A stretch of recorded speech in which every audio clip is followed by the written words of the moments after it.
బంగ్లాదేశ్ మాజీ ప్రధాని షేక్ హసీనాకు మరోసారి అరెస్ట్ వారెంట్ జారీ అయింది. ఆ దేశంలోని ది ఇంటర్నేషనల్ క్రైమ్స్ ట్రిబ్యునల్ తాజాగా అరెస్ట్ వారెంట్ జారీ చేసింది. హసీనాతో పాటు మరో 12 మందిని అదుపులోకి తీసుకోవాలంటూ ఐసీటీ తన వారెంట్లో పేర్కొంది. ఫిబ్రవరి 12 లోపు వీరందరినీ ట్రిబ్యునల్ ఎదుట హాజరుపరచాలని స్పష్టం చేసింది.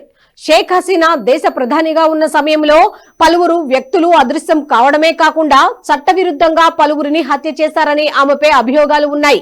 దీంతో ప్రధాని షేక్ హసీనాతో పాటు ఆమె ప్రభుత్వంలో అత్యంత కీలకంగా వ్యవహరించిన పలువురు వ్యక్తులపై వివిధ సెక్షన్ల కింద కేసులు నమోదు అయ్యాయి.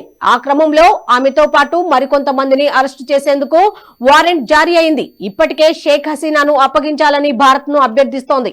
అందుకు భారత్ ససెమిరా అనడంతో దౌత్యపరంగా ఒత్తిడి తెచ్చే ప్రయత్నం చేస్తోంది అక్కడి యూనస్ ప్రభుత్వం. అందులో భాగంగానే అక్కడి కోర్టులు అరెస్టు వారెంట్ ను జారీ చేస్తున్నాయి. మరి దీనిపై మన ప్రభుత్వం ఎలా స్పందిస్తుందో తెలియాలి అంటే వేచి చూడాల్సిందే.